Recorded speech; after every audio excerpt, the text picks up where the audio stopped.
Video Vic, your host for the day and a member of Orchid Hill Vineyard. Orchid Hill Vineyard is down in the Central Coast region of California, right smack in between San Francisco and Los Angeles. Orchid Hill is out on the west end of Paso Robles, and that's the direction we're going now.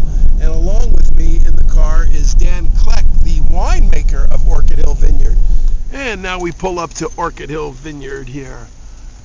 Orchid Hill Vineyard. There's 51 acres of hilly vineyard here. The story is Mike and Estrella wanted to retire, and they found this little plot of land here, and the gal said, purchase the whole mountain behind you, put vineyards on it, and pay your mortgage. Well, that's what they did. Estrella said, you let me put my hothouses of orchids here. She has many different varietals of orchids, and Mike got to put all his grape vineyards in here, and let's go on in and see what we can find out there. So now we're climbing one of the roads here in the vineyard. As you can see, all this limestone. Dan, talk to me about this limestone, would you? Well, it's mostly fractured shale and limestone mixed in with some organic matter in the soil. Very thin soils. People often wonder why it is that grapes grow well in lean soils like this. And that's the fact. Well, the grapes do not like real or heavy organic soils. So we try to put our vines on these very lean soils. And what happens is that it causes the roots to grow very, very deep, seeking water.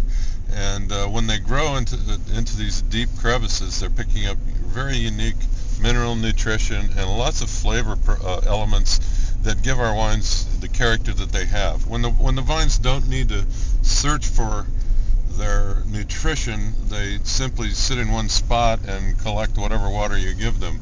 Here we do need to irrigate, but we do it very judiciously and only as needed in order to keep those vines pushing. And as you can see, our vines are not large. They're just about to go dormant right now, but we pride ourselves in having vines that do not have too much vigor. That gives us good solar intensity directly on the fruit, giving us really nicely developed fruit flavors. What do you got going on here, Dan? These are rocks that were taken right out of the vineyard. Basically, we have a very shallow topsoil of just several inches of earth, and below that we're dealing with rocks or fractured rocks, and so our vines hit this, and they've got to find a little cranny and crevice of which to send their roots to find water. And obviously these rocks, which are sedimentary limestone and shale, the limestone is the lighter color, shale is the darker, do not absorb any water. You can see some of the layering back here, and again, these are actually fossilized shells from marine animals. You'll often find marine fossils here that are left over from, you'll find whale skeletons, large giant oysters, things like this, from basically animals that have been extinct for millions of years. So it's a very, very unique, rather singular area when it comes to our subsoils and our terroir. Here we are down at some of the Vineyard vines, which this is really interesting how we've grafted these vines a few years ago from Zinfandel to Vineyard, and I'm going to let Dan explain that process to you a little bit here.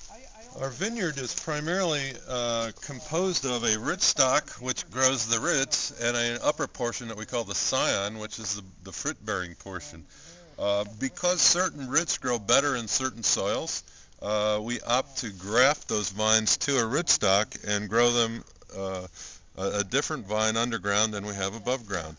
Now, in the case of this particular vineyard, we had originally had Zinfandel in this area, but we found that this area, because it's the lowest portion of our vineyard, often got frosted before the fruit got to ripeness. So we've decided to graft this over to Vineyard, which became another popular variety for us at Orchid Hill. And so very simply, we've cut off the upper portion, or the scion portion, and grafted in a bud that was no more than this big into this area. It's been taped up, and this was done 3 years ago. And we've since now converted what was once a Zinfandel vine on 1103P rootstock, and now we have it converted to Viognier on 1103P. So when people with say, a little Zinfandel in the middle. so when people come to you and they say, how old are the vines? And when you talk about old vines in the vineyards, the bottom part of the vine grows for years and years and years. That's correct, and that bottom portion could be a completely different age than the top. In this case, it's 3 or 4 years older than the top portion of the vine. Now, you can convert these vines from one vine type to the other. You have a 1 to 2 year delay between fruiting because it takes a little while for that bud to grow into a full-fledged vine up on the trellis. But there are some of the older vineyards in Central Coast have been grafted over 4 and 5 times to many different varieties. So you'll have different chunks of material of different varietals in between.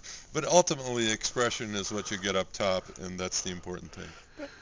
As you look at the Orchid Hill Vineyard here, you notice these vines are all on some sort of vertical setup here. Maybe Dan can kind of explain to us what that is all about.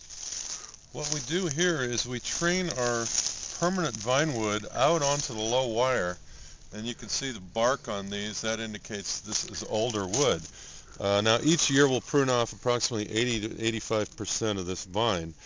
These little spurs that you see here are all that we leave when we prune. So this winter, when we go through, we'll prune off just these little nubs to 2 bud spurs, limit it to about 5 or 8 of them on each side of the vine. That limits the amount of production our vine is going to have. It also limits the number of shoots so that when we're growing shoots, we try not to have too many that are really thin. What we want is an ideal size of a shoot would be about a pencil thickness. And that gives us just the right amount of vigor.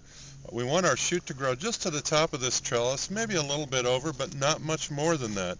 The more vigor that you put into your foliage, the less emphasis is going to be directed to the fruit. So we want the early part of the season to put our focus on foliage growing, and that's why we have these catch wires here. As the vines grow up, they often fall, and we'll pull these catch wires up to capture the foliage up, and we can keep moving these wires up as the season goes on. The clusters of grapes are born on the first 3 buds. So we'll have clusters only in this area, and we want the light to penetrate into this area so that we get good solar intensity directly on the fruit cluster. This allows us to develop very good flavors. It helps the tannins to mature, and it gives us the final push to ripeness. So all this is very important in our management of training our vines to be ideal and get to a very, very high level of quality. At these different vineyards, as we go visit these vineyards, we always see at the end of the rows, we always see rose bushes. What's that all about? Well, traditionally, back in the 18th century in Europe, they had no way to monitor for disease potential. And it was discovered that roses get exactly the same diseases as grapevines, particularly powdery mildew and some of the other foliar diseases. And rose bushes will acquire those diseases just a little bit ahead of a grapevine. So people would plant roses not only for beauty purposes at the end of the row, but also as an indicator. If they see powdery mildew on the rose leaves, they know it's time to spray the foliage on the vineyard. People ask me all the time about organic, going green, the vineyard being organic. Let's ask Dan what that has to do with Orchid Hill. Organic viticulture can be very effective, and particularly in Paso Robles, where we have relatively dry conditions. We often have humidity here of under 10% relative humidity. That's great, and what it does is allows us to spray our vines much, much less for fungus than would be normally seen in areas where there's a lot of morning fog and that sort of thing. To be certified organic requires about 7 years of keeping the land fallow and a lot of certification of government agencies. We're trying to avoid that, but we do everything we can to only use pesticides as needed. We try to use cultivation rather than herbicides for our soil conditions, and we only spray when needed, and that's only several times per year rather than on a constant weekly or biweekly basis.